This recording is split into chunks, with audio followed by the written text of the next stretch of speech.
Okay, people are joining, so welcome. We're beginning in just a sec. Okay.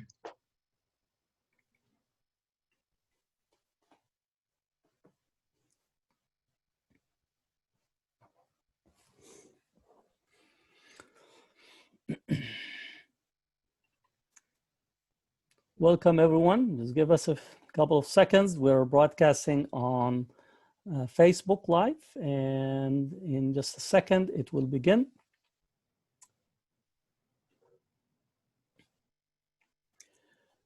So good afternoon, or for those who are on the East Coast, good evening. It's a pleasure to be for you to join us at this really rich conversation with a pioneer of the progressive work here in the Bay Area and nationally and internationally. It's a pleasure for me to have with us former Mayor of Berkeley, Eugene Newport.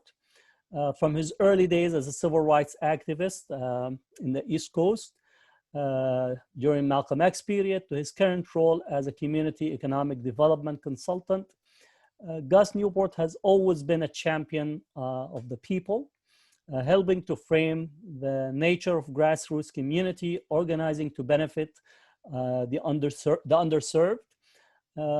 He has been active in almost every civil rights, transnational struggle, economic rights, against police brutality, and a host of other issues.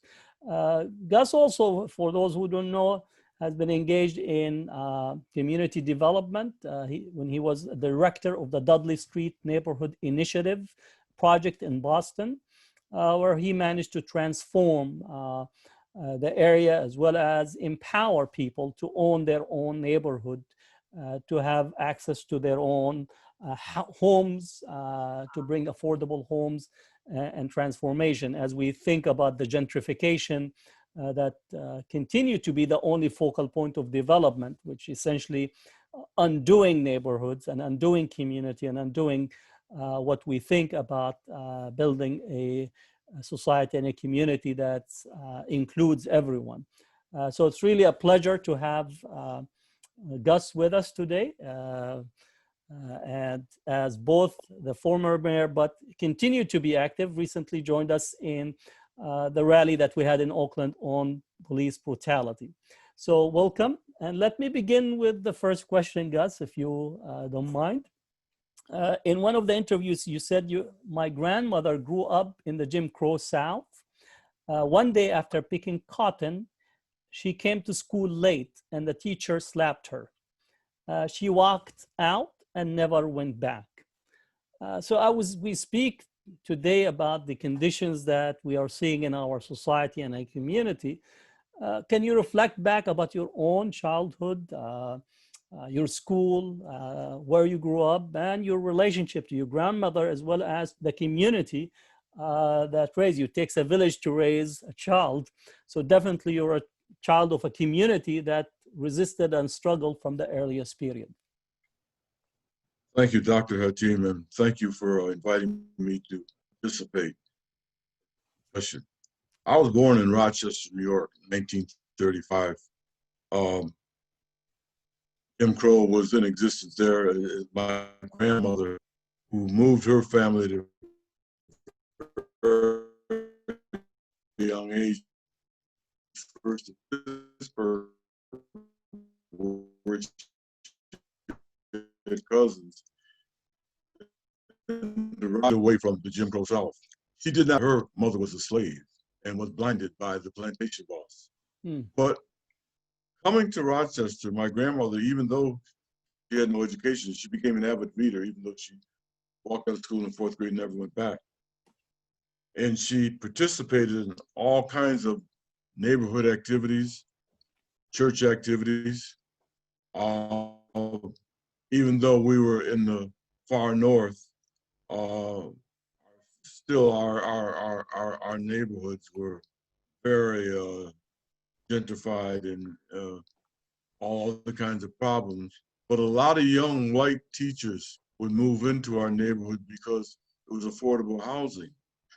I used to notice that my grandmother would always host a reception for these young teachers and teach us from the Southern proverbs to call them Aunt Jane and Aunt this and that and whatever else. And everybody was welcome. She created that beloved community, which Martin Luther King talked about. She started taking me to see Paul Robeson and Marian Anderson when I was 5 years old. And to all kinds of activities like that. And even to this day, I'm now 85, I sometimes wake up, I have her picture on the wall in my bedroom. I say, how did a woman with such little education still have such a commitment to a greater society that she continued to participate in these things? She lived right on to 98 and was just exposed me to a lot of things. Now, my mother was also very active. She was just like my older sister. And although she only went to the 8th grade, because in those days, a lot of the Black people who were poor felt that they had to go out and get a job early, that education was not going to give them a better means of employment, et cetera, whatever else. My mother was very good in music, played violin. She was tops in her school right until she left, in science and math and things like that. She became head of the Parent Teachers Association, the president, in a city like Rochester, New York, an industrial city, for 8 years in a row at one time because she was so active in school. And they used to instill upon us, you must get your education. However, we had to deal, Black boys especially, with police brutality. As young as 11 years old, I was pushed off the sidewalk by a police with his billy club and things like that. So young Black men, we always walked together. But when we got to high school, they used to have something called the Board of Regents in New York State. That in order to go to college, you had to become a Regent student. But Blacks could not enroll in Regents. We Blacks in high school were told to take cooking or machine shop or things that were not preparation for college.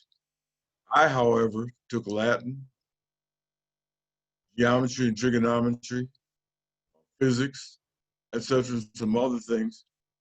And to my luck, my home teacher really liked me. So even though I wasn't in the Regents program, he created an application for me to go to Heidelberg University in Diffin, Ohio, which was his alma mater, because he liked me very much. And I was lucky enough to go to Heidelberg University in Diffin, Ohio. It was an interesting experience. Go ahead. Yeah, so you point to a similar story when Malcolm X told his English teacher that he wanted to study law. He recommended for him to be in carpentry. And in here, the different ways of exclusion. You might have the law that says all is equal, but the social patterns, the tracking of individuals, which we'll get to later on, that those structures of exclusion are really very nuanced. Very, very much so. And of course, the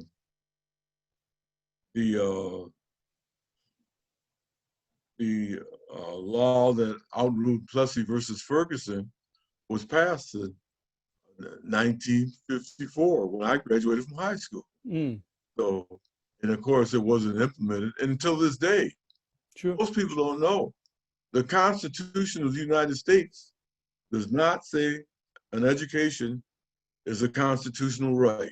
To this day, I do some work with Bob Moses and Danny Glover, the Algebra Project, and most Americans have no clue that to this day, an education is not a constitutional right. But I went on to college for a couple of years. It was an interesting thing. Only 6 Black students of color in Heidelberg College, and only 1 Black family in the town. I dropped out after a couple of years and immediately got drafted into the military.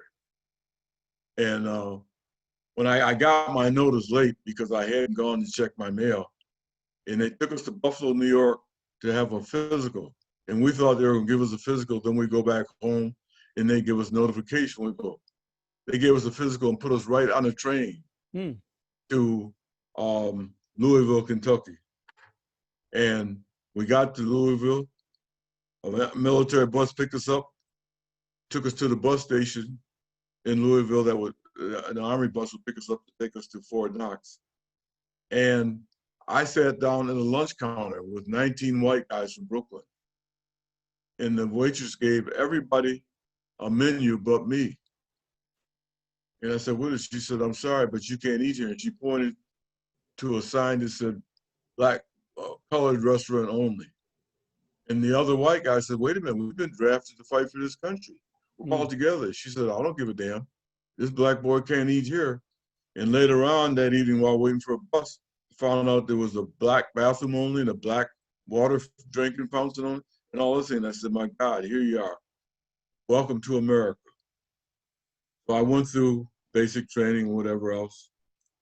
Got shipped back to Fort Dix, New Jersey, and then shipped to Heidelberg, Germany, coincidentally. And I was assigned to intelligence, overseeing all boat locations throughout the world and whatever else. But I asked a lot of questions, even though I had a crypto clearance. And they tried to get me to apply for officers training. And I said, no, I didn't enroll in this Army in the first place. I just want to get the hell out of here. But eventually they gave me an early discharge because I asked too many questions. I was there when the Berlin Wall was built. When I went back, the civil rights movement was in full sway. And soon after I got back, there was a major police brutality case called the Rufus Farewell case in Rochester, where a black gas station owner was closing his gas station one night, and two white policemen came up and said, boy, what are you doing here? He said, I'm closing my gas station. They said, being your gas station, you don't own this. We know that. He did own it. They beat him to within an inch of his life. I was put in charge of that case and spoke at one of the major churches. And thank goodness, the elderly people supported us, the young people in those days.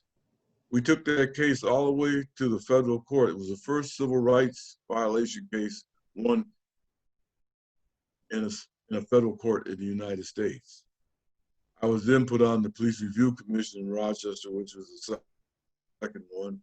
And I was invited by the first two black policemen on the police force and the mayor to join and become a police. And I said, hell no, that's not my kind of thing. But they always engaged me. 2 weeks after this, they invaded the Black Muslim mosque. And Daisy Bates, who history remember for integrating schools in Little Rock, Arkansas, was in Rochester organizing for the NAACP. And Malcolm X called her and said, Daisy, I'm coming to Rochester. I got to come to Rochester. Who should I be in touch with? And without telling me, she gave him my phone number. So Malcolm called me and I was just taken back. And we talked for 2 hours the first night and then for 2 hours every night for 2 weeks. Malcolm flew into Rochester on a cold February's day in Rochester, New York. It's cold. It's right across Lake Ontario from Canada. And in those days, planes landed on the tarmac. You get off, go walk down the stairs outside, then walk into the airport. And I was standing inside this airport surrounded by a lot of white men in white shirts and ties and felt hats and overcoats. And I'm so naive and young. I'm just thinking these are businessmen getting ready to take a plane. Malcolm walks through the door and he said, who is Gus Newport? Because we had seen each other face to face yet. I raised my hand and said, I am, sir. He said, Youngblood, you got the best tap telephone in America. This is all FBI here. that was my meeting with Malcolm X. So we went. So you began to work on police brutality from that period. Yes. So in relation to Malcolm X's work, how do you view it, thinking about back to the time that, you know, all the FBI agents right there with you in the airport, but also all the violence that takes place directed at the Black community and Malcolm X right there in the hub of it? Well, let's face it, it was, we see more of it today because of social media.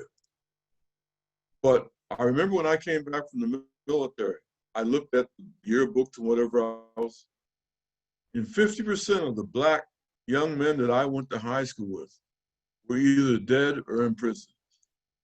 50% back in those days. Malcolm, as you know, his father was assassinated by the Klan. Yep. His father was a minister. Malcolm's brother was assassinated. His mother went through a terrible trauma. And when you stop and look at it, police brutality is just, and policing in America is just an extension of slavery. It goes back to 1619.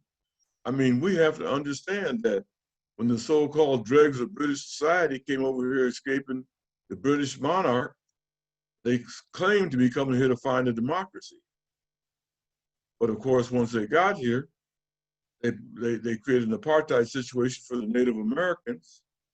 They then made their relationship again with the dregs of Great Britain. Great Britain said, well, for our economy, because they believed in making textiles and stuff, we need cotton. And you all have the land. All we need now are the slaves. And that's what happened. And that's how it came to be. And of course, that is perpetuated in the South. You know, they say Abe Lincoln freed the slaves, but I mean, even that, we have questions of. I know there's one thing, place you were asking about. When in politics, I got concerned about neoliberalism. But as I look at it, my father, I recall, was an Abe Lincoln Republican as a black man. But of course, when the Democrat Party was founded, you know, it was founded as the Dixiecrats. Mm-hmm. It was founded on racism, et cetera, whatever else. And in the early parts of the civil rights movement, we thought that being involved with the Democrat Party was probably the place to be. But as I got more and more involved in the political arena, I began to see the games that were being played, especially by Democrats, not only around racism, but they perpetuated the standard that this country set with Palestine and Israel. I mean, I used to often tell people, you know, we had 3 black men get the Nobel Peace Prize. Barack Obama, Martin Luther King, and I can't think of his name now. He worked with the United Nations. Ralph Bunche. Ralph Bunche. But of course, Ralph Bunche helped create the Palestinian situation with Britain, United States, and Canada. Mm-hmm. And to this day, the Democrat Party plays an unbelievable role on perpetuation of the conditions in Palestine. I have never seen an apartheid condition like I did when I went to Gaza Strip, in the West Bank, etc., in 1989 during the Second Intifada. Much worse than I saw in any parts of Southern Africa.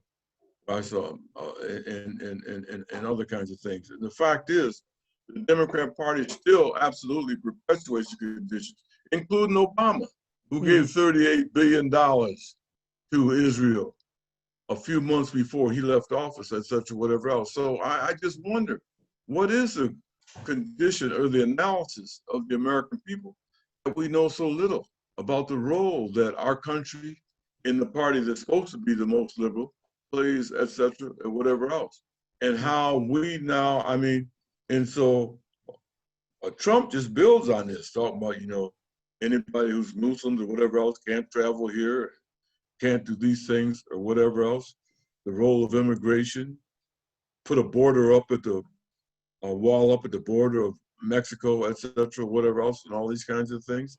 And all this is just a continuation of white supremacy, which I encountered throughout my life, including when I was the mayor of Berkeley. I mean, we got some money one time to build some low-income housing for senior citizens. It would have been 100 and some units, and I wanted to make them scattered site, including in the hills and whatever else. Well, the good neoliberals in my own party, BCA and some, oh, no, because you can't do that. You can't do that. We can only build this house down here in the lowlands. And I said, well why is the that? Flatlands. Yeah, why is that? And this one I recognized, I never aspired to politics in the first place, so it was time for me to go. And of course, I was invited by some people at the University of Massachusetts, Boston, to be the first senior fellow at the William Monroe Trotter Institute. And I took that, and it was a good experience. I taught a course in alternative economics and public policy. I work with Black and Latino legislatures to help them with public policy, because I had learned so much from the Institute of Study of Social Change with Troy Duster. Yeah. When I was here, I was able to share that, etc., and whatever else. So the beat goes on, but I have never in my life been able to escape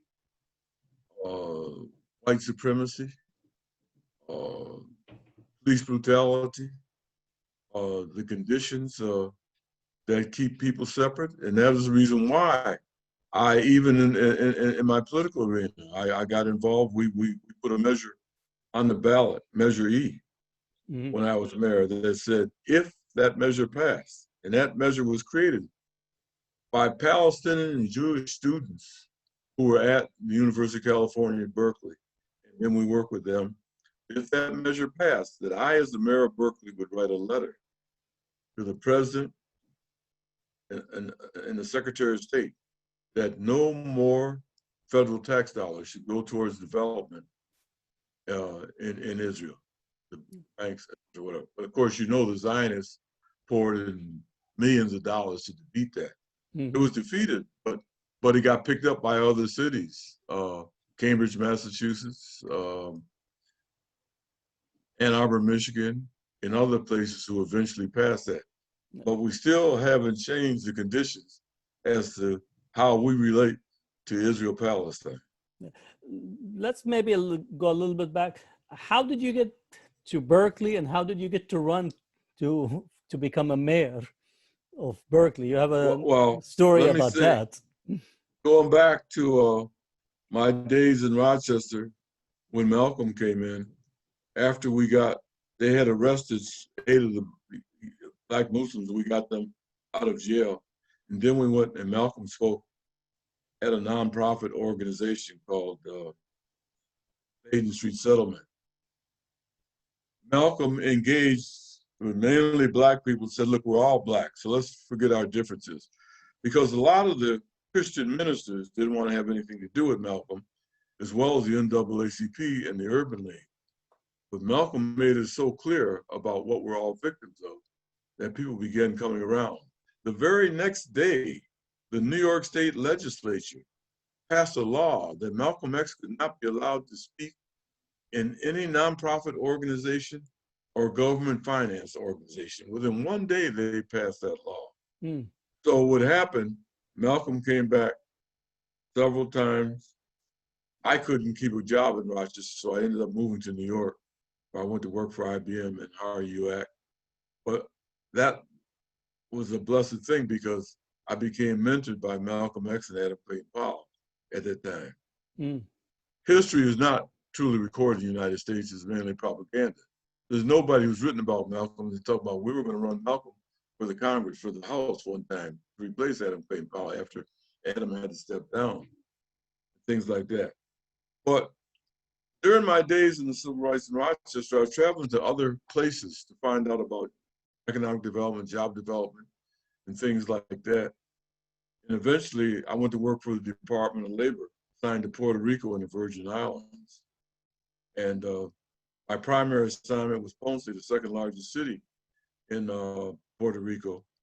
And the mayor there, Huito Morales, and I became close friends. I sent him to Cuba to look at some of their programs and things. And when they celebrated the 25th anniversary of Puerto Rico, I was on the parade stand. And some of the Republican hierarchies back in New York, where our headquarters was, got mad. One of them being a right-wing Puerto Rican. How did I get that kind of access? So they told me they were going to bring me back to the United States and not let me travel any longer. And some of my friends in Puerto Rico said, no, well, you stay here. The governor of the Virgin Islands and the mayor of Ponce, stay here and work with us. We'll put you up and pay you. So I stayed down there for a while. And then I got invited by my cousin who was working for the city of Berkeley to come and do a study for youth employment services and job development for young people, as well as I did wage comparability survey for people working in nonprofit communities. And that's how I got to Berkeley. So I first worked for the city of Berkeley as a senior analyst, developing youth employment services program, then as the senior analyst for Park and Recreation Department. But I was also responsible for a variety of things. I was even invited one time to become the assistant city manager, and I said no, because it wasn't where I wanted to be. And then I got invited by the Department of Labor to go back to work for the Department of Labor when Jerry Brown passed a law when he was governor the first time that women should get 25% of non-traditional jobs like plumbing and carpentry and things like that. And there had to be a real struggle with some of the labor councils. So I went back and took that job, and then they sent me back to Washington to help rewrite the Concentrated Employment Training Act. When I came back to the Bay Area, people in Berkeley started pulling on me and asked me would I run for office. First, city council in 1977, but I would have been competing for the same seat with a guy named Mark Allen, who was a friend of mine and a member of the Communist Party. And I said, no, I dropped out in favor of Mark. Of course, the neoliberals didn't go along with him. But 2 years later, I was drafted to run for mayor. And I was in competition with somebody that was one of the old BCA lawyers. And it went a couple of times, and I got nominated, and I won my first time out, which was highly unexpected. But the fact that I had worked in the city, knew people inside the city manager's office, and we hired a new city manager, Dan Bogan, who became vice chancellor at UC Berkeley later, and whatever else. I knew the public policy and working with Troy Duster, et cetera, whatever else. We passed the first,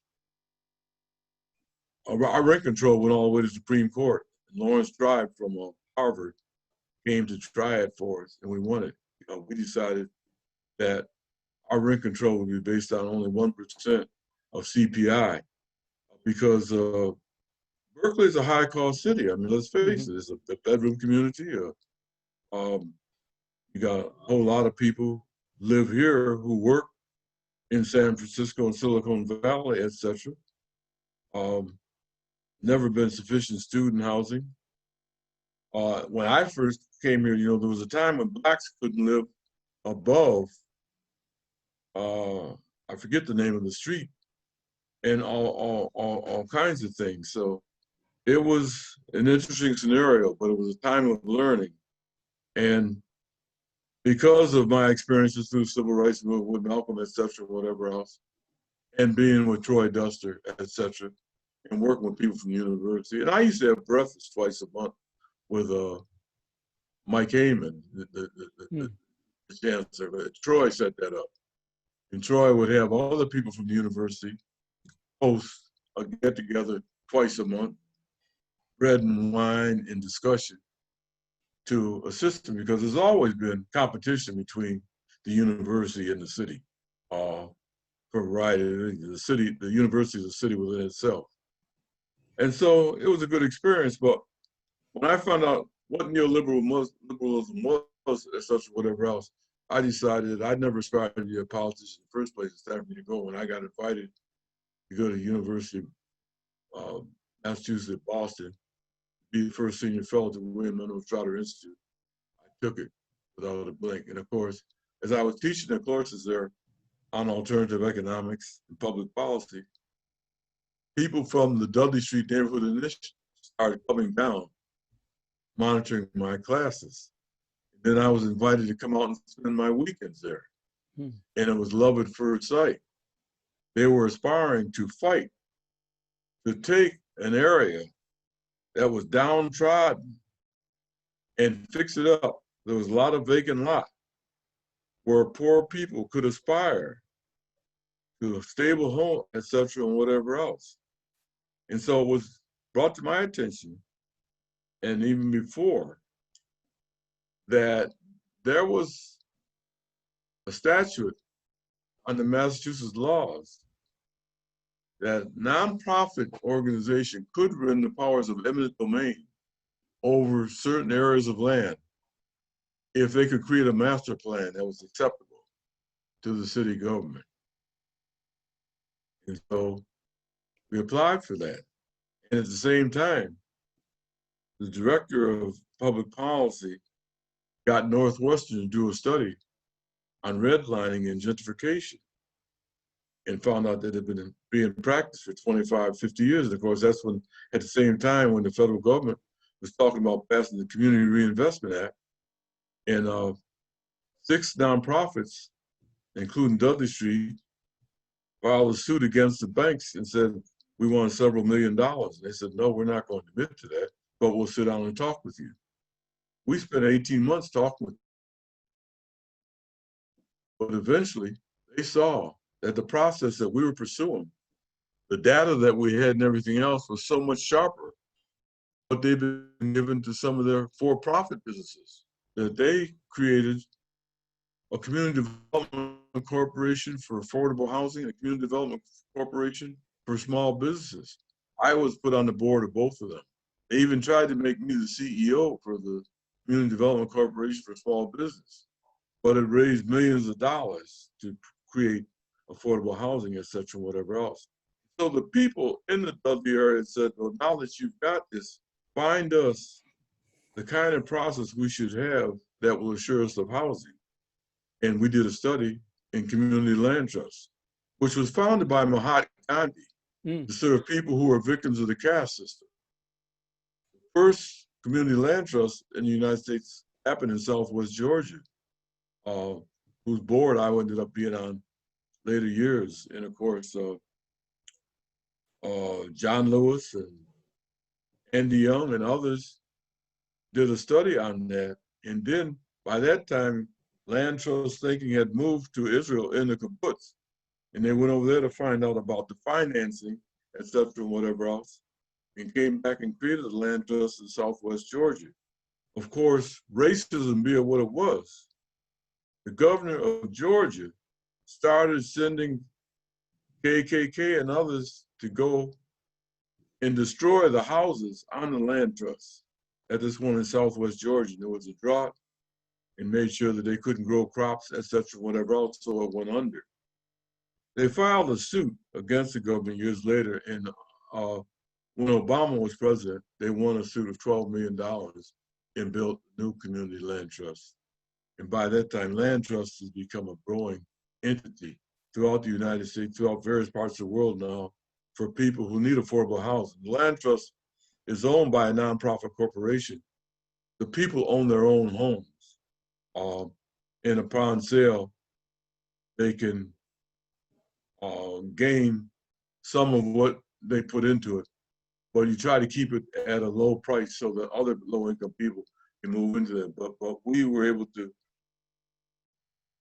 bring in small businesses that were there and create sort of a co-op between the small businesses so that they could purchase common goods at a lower price and compete with some of the big chain stores, et cetera, and whatever else. So it's a way to look at the economy from the standpoint of analysis that benefits people. We raise the quality of life in our schools, et cetera. We got greater teachers that come there. We built some of the schools. For instance, some of the mothers brought to our attention that on our grammar school, most of the children were coming home all the time with scratches on their legs and stuff. Well, the yard in the grammar school was all cement. So the mother said, well, dig that up and make it grass and whatever. And then that's what we did. You know, you begin to think and change these things. It's like right now, in this pandemic moment, we're wondering how we're going to educate our kids and whatever else. I've gotten calls from several people, and we said, well, we got a lot of room in churches. Let's go and clean the big room. We all used to go there for Sunday school. Let's get some of the old janitors to clean them up. Let's get a doctor to be on the staff. Let's get other investors and creative people to help create the curriculum, because it shouldn't all be on the shoulders of teachers. Teachers are the lowest paid, you know, in our society. We should raise their salaries, and we should create what Martin Luther King called the beloved community to make these kinds of things happen, because we're going to have to rebuild this country post-pandemic times because of the economy, the state of it, et cetera, whatever else. A lot of people don't know what that is. I mean, right now in Berkeley, in Oakland, look at all this market rate condos that are going up, et cetera, whatever else. For what?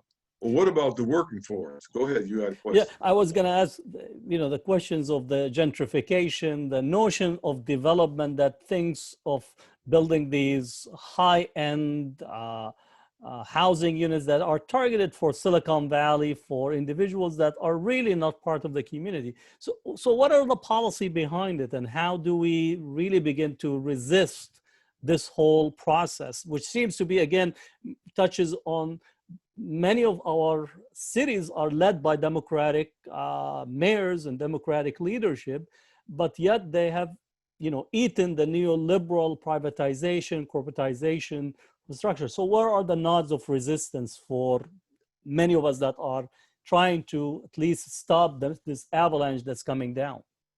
Well, I think the problem is that so many of these so-called liberals, uh, heads of cities, mayors, and city council are people who are aspiring to get elected to higher office eventually. And so they get in bed with developers. And my mind was blown when I found out when I was at MIT as a Martin Luther King Fellow teaching public policy that the city of Berkeley, its planning department is underwritten by developers' fees. Now, to me, that is totally illegal. Now, I still had nobody tell me how something like that happens. Oakland, was opened up by Jerry Brown when he was the mayor of Oakland, because he got in bed with developers because he was hoping to run once again for president. He needed right-wing support, et cetera, whatever else. But there's no justification for the amount of market rate housing that is going up right now. I mean, post this pandemic moment, they're not going to be able to fill up that market rate housing. Hopefully they will make adjustments because the governor is providing, supposedly Oakland's supposed to get some 45 to 90 million for affordable housing. Where they're going to build and how they're going to do it, I don't know. I mean, they're not looking at access, transportation, all those kinds of things. So the working class, who this pandemic moment has shown, are the real workers who this society has to be consistent with. I mean, our nurses, our doctors, our people who are cleaning places, et cetera, because of COVID-19, et cetera, whatever else. There has to be a whole nother analysis on what a city should be, how it should be built, who it should serve, where the schools should be, et cetera, and all that. That takes a bit of analysis, dialogue, all kinds of data, et cetera. The kinds of things that you were speaking about earlier as we came in, et cetera, whatever else. So few people seem to know that.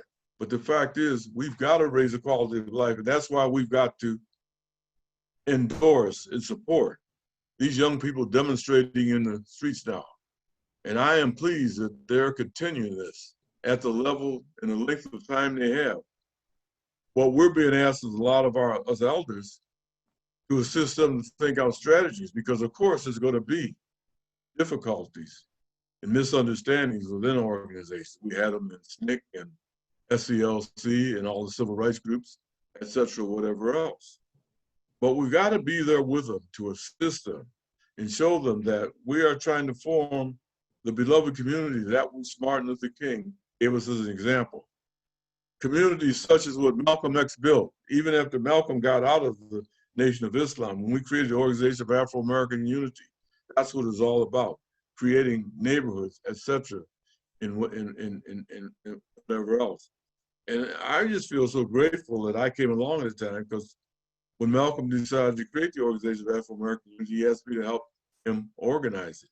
And this was after he had been set down because he made the statement, chickens are coming home to roost, and John F. Kennedy got killed. Well, the media misunderstood that. He said that because the Honorable Elijah Muhammad had gotten in bed with the KKK through John F. Kennedy because they wanted a separate state in the southeast part of the United States, and Malcolm never wanted to be a part of anything like that. I mean, when I used to go in the restaurants with Malcolm, all the waiters used to come and rush to wait on him, white, black, whatever. And he'd invite white people and everybody to the discussion. And Malcolm would say, let me make you all understand one thing. I'm a Black nationalist because what I want to do is develop my people to create a common agenda, to set a common table with you white folks, to create the kinds of society that we think is best. That's what the organization, I mean, and after he was set down from the nation, he created Muslim Mosque Incorporated. That didn't go too well. Then the Organization of Afro-American Unity. A lot of people don't know that Malcolm was on the International Board of Islam in Geneva, Switzerland. And of course, you know, he went on the Hajj, and what really blew his mind was when his tent partner was a white person. And Elijah Muhammad had always taught them that only blacks could be. So Malcolm said, oh my God, I've been teaching a lie. That's when he went to get some psychiatric help, such and whatever else. But it's exposure to all these kinds of things, starting from my grandmother, right on up through Berkeley. And of course, Berkeley, not only did we do Measure E around Palestine, but as you know, we got involved in El Salvador and Nicaragua. Yeah, and maybe we could connect this next question is that your distinct work is that you always have connected the local to the transnational. You've been involved in the anti-apartheid movement very structurally so. You led the delegation to El Salvador, Cuba, Haiti, Palestine, stood against the war in Iraq. How do you navigate this? And especially at this time where many people try to say, oh, you need only to focus local. Which in essence is an attempt to try to narrow the connectivity of the struggles that we have. Well, they said only all you do is focus local, but we must remember the great majority of our tax dollars is going to the military industrial complex. And of course, we got something like 800 to 1,000 military bases around the world. Who chose us to be the international cop, to suggest what other countries can't do or whatever else? And of course, everybody here in the United States of America is an immigrant, but the Native Americans. You know, my people are the only people brought here against their own will in chains on boats. Others are coming looking for a better society. So how, on one hand, can we try to dominate all the other countries of the world and then suggest that people can't come here to work and we're not doing anything to assist to make a better world? One would think if these are such great Christians, as they claim to be, that would we be aspiring to make it a better society, a better world. There is no reason in the world that we need the type of military budget and construct that we have right now to keep a dominant space over the rest of the world. And so I always said that the more I do for world peace, the more I'm doing for the local city that I'm a part of, that I'm ahead of, in this and that. And that's what I began to show people, to make them understand, etc., whatever else. A lot of people saw it for the most part. But of course, there were times when they tried to cut Berkeley's money because of the role that I played in the World Peace Council, in the U.S. Peace Council, and going to El Salvador and whatever else, you know, where I was invited over after Archbishop Romero was assassinated, and taken up through Charlottesville in the places where we got bombed by American-marked airplanes in El Salvador and things like that. And the fact is, we Americans generally know so little about our history, our country, what it's doing now, etc., and whatever else. As we say it constantly, history is not recorded as propaganda. And if we can only open the eyes, everybody, to begin to be analytic of just what is taking place on our shores. Why are we treating immigrants the way we do? This, that, and whatever else. I mean, some of the great work they do, etc., whatever else. Why are we talking about putting a border up, a wall up, the border of Mexico? Hell, half of that land we took from Mexico anyway, you know, etc., and things like that. It's just not understandable why in a country that's the wealthiest country, supposedly the most intelligent, is that so few of our people have a depth of understanding of what totally our society is made up of and what are the conditions there. Now, one of the things that you're involved in is the right now Middle East Children Alliance. You're the chairman of the board. So what is distinctive of the work that you do with Middle East Children Alliance, and how did you get into that work at this point? Well, as you know, as I said earlier, we put Measure E on the ballot, which was defeated. But Barbara Lubin, who was president of the school board when I was the mayor of Berkeley, came from a Zionist family. And when Measure E was first on the ballot, and I was mayor, PCA, because Barbara and I were quite close friends, sent Barbara to see if she could get me to back off of my support of Measure E. And I said, Barbara, is what I'm doing immoral? And I'll never forget, she said, you bastard, I knew you'd say something like that.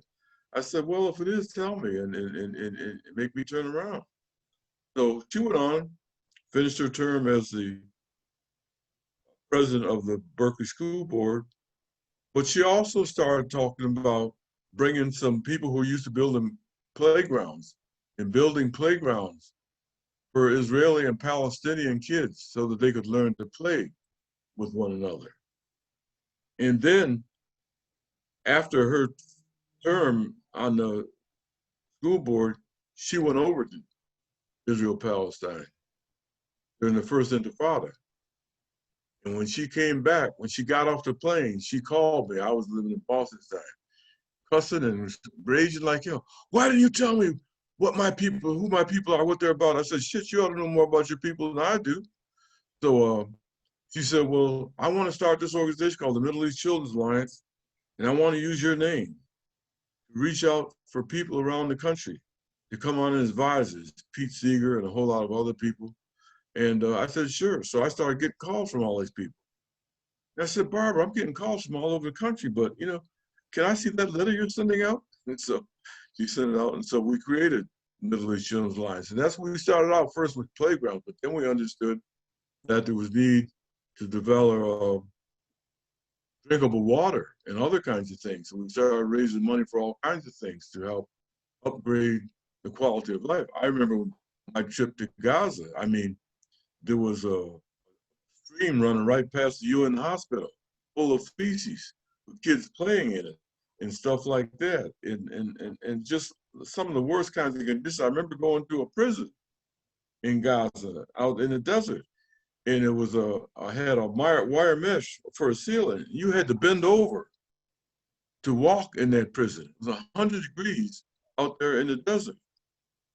And never have I seen any conditions like this. I remember 2 days later, when I got back to Ramallah, people invited me to come to one of the houses there.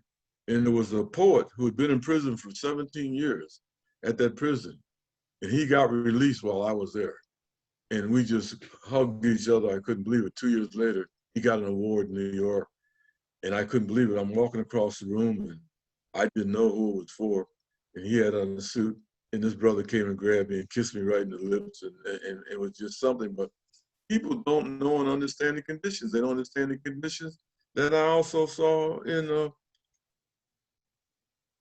El Salvador, Nicaragua, in those places. I mean, all this under the military of the United States government. And look at the way we treat, after 60-something years, Cuba, who's able to come up, when I went to Angola in 1983 with the World Peace Council, South Africa had invaded Angola. And the Cuban soldiers, Cuban doctors, and Cuban sociologists right down there fighting side by side with Angola. Angola defeated South Africa. That's when the rand began to decline. And that's when South African apartheid began to go under. And but I don't know, again, I would hope, again, as I say, with the demonstrations of these young people now around Black Lives Matters, et cetera, whatever else, we as the National Council of Elders and other people are getting calls from a lot of young people who want to talk to us about strategies and things, where we made mistakes and whatever else. And I hope this time it catches on. We really do begin to change. Of course, we got to get rid of Trump and company, et cetera, whatever else. But I hope people begin to see clear what we need to be, to become the so-called America that, as Martin Luther King said, it's supposed to be. Now, let me give a broader question in here, and you could take it any way.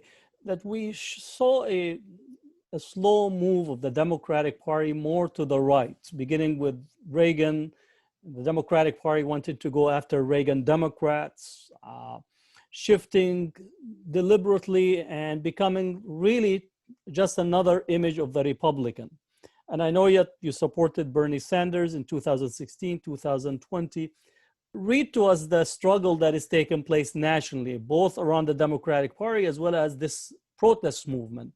How do you read it, and what shifts should we pay attention to? What are things that we need to do? Well, as you know, I've known Bernie Sanders for 40 years. Bernie was the mayor of Burlington, Vermont, when I was the mayor of Berkeley. Matter of fact, Bernie invited me to Burlington, and I think it was 1983, 84, when he ran for governor of Vermont, campaigning with him. And we were sitting in his office, and there was a news reporter from UPI and AP, and this one reporter pulls out this long sheet of paper, like, you know, with the kinds of computer paper you used to have in those days, the big punch holes and things. And Bernie said, "What the hell is that?" And she said, "Well, you know, we can put a public figure's name in the computer. We put Gus Newport's name in, we got 90 stories. Now, Bernie, we want to know why you, a socialist, a Jew from Brooklyn, invites Gus Newport, a socialist and a former black nationalist, to campaign in a state that's 97% white." Bernie said, "Because we're going to talk about the issues." They had no more questions. It's those issues that don't seemingly get discussed. And the politicians, for the most part, make sure they don't get discussed. Because most politicians, as I see them, aspire to just going up the ladder. And they want to perpetuate much of the status quo, making it seem that we are protecting the economy, etc., for the good, but they're looking at it through the lens of white supremacists, those who are more wealthy, etc., and whatever else, the better educated in this and that. And so within the Democrat Party, they have not just gone back to where they come from, for the most part, the Dixiecrats, and aspiring to being that party which relates to the people who will maintain the status quo of this capitalist society, etc., whatever else. It's hard to conceive of, but we see it all the time. Look what they did to Bernie Sanders, the way Bernie was leading in the early part. And in the Democrat Party, you got a lot of blacks who have made it well too, who jumped right in bed with the neoliberals. And so we saw what the brother did in South Carolina when he endorsed Biden, etc. And that's when the whole thing turned around. Danny Glover and I was down in South Carolina, North Carolina, and Oklahoma campaigning then for Bernie. At that point, Bernie was ahead. They made sure that Bernie didn't get it. And I said to a lot of people where I've campaigned, I said, and Bernie Sanders, let's face it, I said, we can now maybe elect the first Jew, but a non-Zionist Jew. Bernie Sanders is a man for all times. His wife, Jane, is a PhD. A lot of stuff in early childhood development would be the best first lady that we've ever had, etc., whatever else. All of a sudden, they got to the black community in South Carolina through some of its Democratic strongholds to endorse Biden. And the media and everybody else made it their business that Bernie Sanders did not become the candidate. And if he had, because everything he's speaking to now would be correct in this pandemic moment, healthcare for all, etc., the environment, all the things we need to think about, and yet and still, the Democrat Party, and I don't know. I mean, I realize that a lot of us have said right now we got to go along with, but we got to get rid of Trump at all costs. But I think if that happens, as soon as that happens, we start campaigning for the next person and a new party, because I don't feel that good about the so-called Democrat Party. I've been with DSA and other kinds of organizations, etc., whatever else. I would hope that eventually our young people who are out there demonstrating now will understand we do need a third party, a new party. You said in one statement that we are in a worse predicament right now than you have ever seen it, and you lived through and you experienced Jim Crow period. So how do you see it in terms of the conditions, political, social, cultural, the rising tide of white nationalism, white supremacy, and seem to have a White House that is behind them? I think you see it more right now because, as I've said to people, I do a fair bit of work in the South too, with the National Council of Elders, and I have said to a lot of my friends and people in the South, we need to be writing a new constitution because the constitution that we have isn't worth a damn. It's a constitution made up of amendments after amendments, founded by white supremacists, billionaire white men landowners. We blacks and people of color were considered only 3/5 human beings. Women couldn't vote. Then we couldn't vote. The Voting Rights Act was stripped by the Supreme Court several years ago, supposed to be rewritten. It's never gotten out of the House. And so the fact is, everything that they claim we have in this democracy is not true. And I said that I think we ought to look at something like the Freedom Charter that was written in South Africa, even though South Africa has had its problems. But a new approach to what a democracy and a constitution is. Because as far as I'm concerned, the Constitution of the United States isn't worth 2 cents, except to the white supremacists and those whites who live well, etc., at the expense of everybody else. That's where the neoliberalism comes in, etc., whatever else. And you speak to it, you can't even get a discussion for the most part with white people. We can't have an objective discussion. But these young people out in the street, I'm really impressed with them. I also have to be impressed with things like last night up in Portland, Oregon, where all the mothers and wives got between this guard that Trump has brought in and the people and things like that. But people are starting to stand up. I don't know how we create a continuum of momentum in operation and those kind of things. But I think we have to have discussion after discussion after discussion. What you're doing right now through Zoom, we have to have more of these. Hopefully this virus will subside once we get enough testing done and whatever else. And as we begin to engage each other to pursue what a better society should be, we can have the necessary discussions. And like I say, I'm 85. A lot of people say to me, including family, "But Gus, why don't you sit down? Why don't you take it easy?" For what? Nothing's changed. The problems are just the same. I have no reason to sit down. If I sat down, it'd be like I'd given up already. And I want to be with these young people to create a new society. I want our immigrant sisters and brothers to be welcome along with everybody else so that we can create, again, the America that was supposed to be.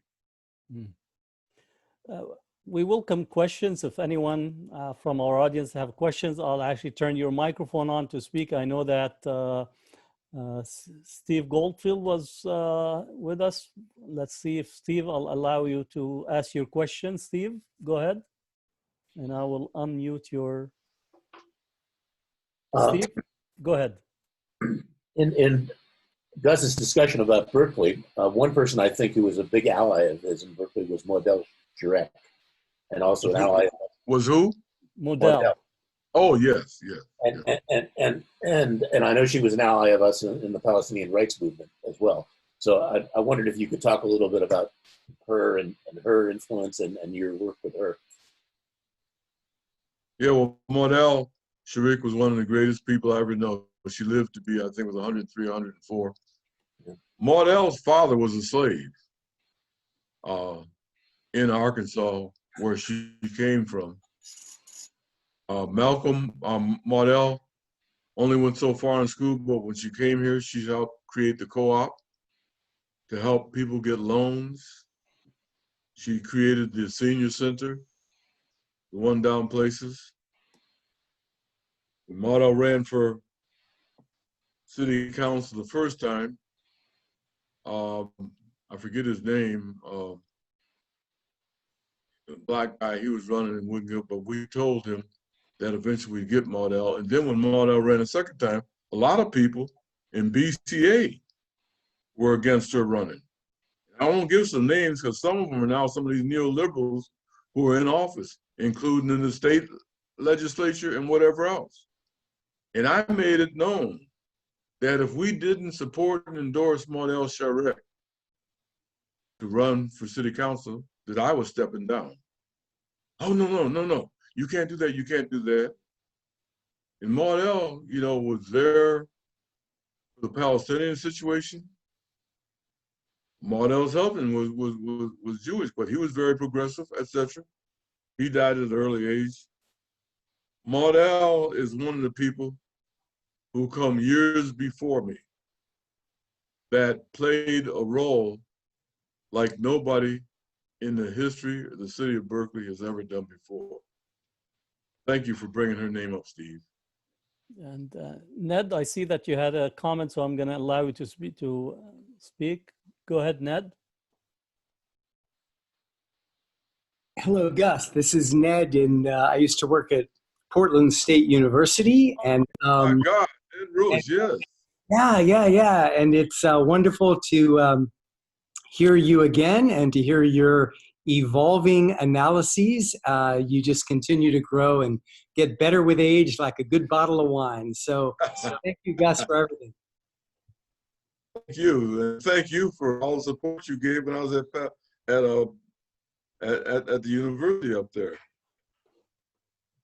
And Hilton, I know that you had some comments on the Facebook earlier, so welcome. So if you have any question or engagement with Gus, by all means. Can you hear me? Yes, we can, Hilton. Hi, Good to have you. Hi, how you doing? Good. Wonderful seeing both of you, and many years of struggle together. And then when you link to Mardel and Malcolm, you know, I just hope that, well, when the young people call you up, Gus, they can reach you and understand, and you know, we can help them out. You know, I know you can. So it's in some ways a very happy moment during a terrible time. Right. Well, the young people are reaching me, and we're having a lot of Zoom conferences, etc. And the National Council of Elders, which I'm a founding member of, is founded by I can't think right now, but we're playing as great a role as we could. You know, Vincent Harding, who was Martin Luther King's speechwriter, who wrote the speech against the Vietnam War, Time to Break the Silence. Mm-hmm. And you'd be amazed how many organizations of young people there are in this country. I've been called by one through Janet Wolf, who was co-chair of the Children's Defense Fund. And this young lady and I couldn't make contact for a couple of months because during this pandemic era, her mother got sick and she had to take care of her. But when she got back to me and she shared with me her organization, 400,000 young people in this organization. It seems to be mainly white, but the things that they're fighting and struggling for. And she says, we want to be working with you all and whatever else. And we've been exposed to other young organizations like that. So although the media in places doesn't pick up, there is a growing movement of young people. And you got to remember, during the civil rights movement, I mean, Nick, SCLC or whatever else, there were different organizations. We were often amazed at how Martin Luther King was able to keep things together amongst all of them. But the strategies and the love for a beloved community that we aspire to has to go on. And we have to give all the time we can to these young people. Thank you, Hilton. Good hearing you, brother. Great. Stay well. Now, Gus, you didn't comment and put some time on the South Africa anti-apartheid movement. I think it's very important for those who are watching just to know the type of work that was done to get us to end apartheid in South Africa. Right. Well, you know, as I told you, I grew up in Rochester and started in the civil rights group there. And there was a Colgate Divinity School in Rochester. A lot of young students from South Africa came to. So we used to sit up in the 60s and strategize all night about civil rights, anti-apartheid strategies, etc., whatever else. And of course, as I got more involved in civil rights and got involved with the anti-apartheid movement, came to know Harry Belafonte and Danny Glover quite well, who were in the forefront. And of course, divestment was on the ballot when I ran for mayor of Berkeley. And in past, then we became the first city to divest in the United States. I went to my first conference of mayors meeting soon after that. And I was invited to speak to the conference of mayors because they had been trying to get the conference to divest, but the Southern mayors would not do it. So I think the mayor from Washington, D.C. Anyway, Marion Barry said, brother, you've got to go to the floor and speak to this. I was very nervous. I mean, I'm new in office. I don't consider myself a speaker, as you all can see. And I go to the floor and I explain, one, how we passed divestment, how we had to get the banks and everybody to follow up the legal policies of it. Of course, the ANC made me an honorary member. I got to go to the United Nations quite well. I ended up being on the committee on the question of Palestine as well as the committee against apartheid. When Nelson Mandela came over on his first trip after he was let out, I facilitated his visit to Boston. And it was just a thing that you come to recognize. There's no way in the world you can justify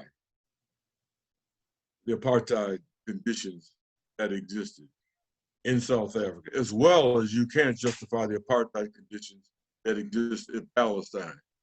Most people don't know, for some reason, the neoliberals have found a way to continue sending billions of dollars of US tax dollars to Israel, and there's no talk about the two-party solution, et cetera, nothing else is that to this day. But the fact is, there's got to be a way and an understanding, and I'm no better educated than the average person, that we get this type of education and stuff to more people, to give them an understanding of the negative, no count, dastardly role that our government and our country plays and continues to play.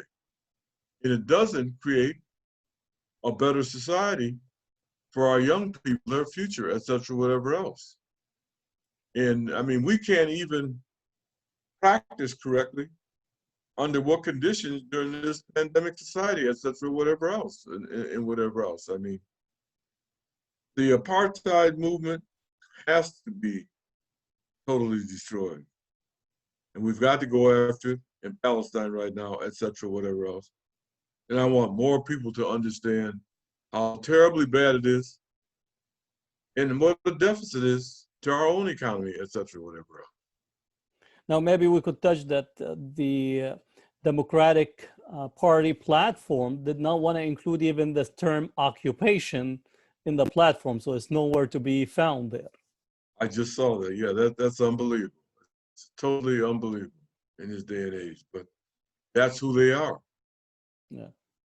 Well, Hassan Fouda has a question. He said, do you have an explanation of why neoliberal politicians like Bill Clinton, Hillary Clinton, Joe Biden receive significant support from Black voters? Only thing I can tell you is Black voters don't know. They don't have a clue. You know, we are the least educated amongst society, the poorest. Many of our Black leaders are educated people, but they get in office and they benefit because they get health care and retirement, etc., and all they're looking for a move up the ladder, committees, etc., whatever else. But they're not really exposing the role of the Democrat Party. And I've been meeting with a group of people now, most recently. We are also engaged in the Black church about the bad role it plays. You know, during the Civil Rights Movement, Jim Lawson, who wrote the script for Martin Luther King, the nonviolence approach, etc., who studied under Mahatma Gandhi, said only 10% of the Black churches endorsed the Civil Rights Movement. We've got to clean up our own too. It's not just, you know, but many of them are trying to portray or follow the steps of the neoliberals and the white supremacists because they aspire to income, etc., and living a great life at the expense of our greater community. This just reminds me that when Martin Luther King gave his speech, The Three Evils of Society and Breaking the Silence on Vietnam, that 64 or plus of the American public was against him, including some of the main prominent Black leadership at the time. Some of the main Black press wrote editorials against MLK at the time. So we tend to almost think historically of MLK, the created image, rather than the reality of what he struggled through. And of course, remember, MLK wrote a letter in '57 to his wife-to-be. Yeah. That he was leaning towards socialism. That's why he started the Poor People's March. You know, when he and Malcolm, although again, history doesn't show it, became great friends near the end. We actually had a phone call at Sidney Poitier's house. Juanita Poitier, his wife, hosted it. 37 days before Malcolm was assassinated. A. Philip Randolph was on that call, Ossie Davis, Ruby Dee, 4 of Malcolm's Muslim friends. Malcolm was there, and Martin Luther King was on the phone in Florida. He'd been arrested again for demonstrating. But his lawyer, Clarence Jones, was at Poitier's house. And at that house, we discussed several things. Now, Juanita kiddingly told Malcolm, said, Malcolm, I thought you were going to stop calling white folks devils. Malcolm said, I am. She said, look at you. You got red hair and blue eyes. You know, Malcolm's mother was half white. And Malcolm told a little story about when he debated one of Oxford's highest academics. Malcolm was winning the debate, and the Oxford professor stopped. Wait a minute, Malcolm, I thought you were going to stop calling white folks devils. And Malcolm hesitated for about 30 seconds. And then he said, I am, but who's going to replace you? But at that discussion, it was discussed that Malcolm would go before the United Nations to file a suit against American hegemony, imperialism, and colonialism. And Martin Luther King said, I'll be there to second it, brother. That phone call was wiretapped by J. Edgar Hoover. He was overheard on the wiretap that we captured for a film we were trying to make, that these are the 2 most dangerous Black men in the world. Malcolm's dead 35 days later. And I was living in Harlem during that time with the Organization of Afro-American Unity. There were police all on the rooftops for the 2 weeks before and all this and that. So as we've got more information, we recognize one of the assailants may have been somebody from the nation, but it was definitely part and party with the New York police and the FBI. And maybe that just gets us into the current period where there is a discussion of taking the United States to the UN, to the Human Rights Commission, and try to put the conditions of Black Americans in front of the UN, because it hasn't been in front of the UN. The president have threatened the United Nations if actually this step is taken, Trump himself. Well, I think it would be good if we did do that for the United Nations. I was invited to the Committee on Palestine. They have an annual meeting the day before Thanksgiving at the United Nations. I was their invitee last year, and very well received. But again, the role that America continues to play, the control of the United Nations, etc., whatever else, the General Assembly and whatever.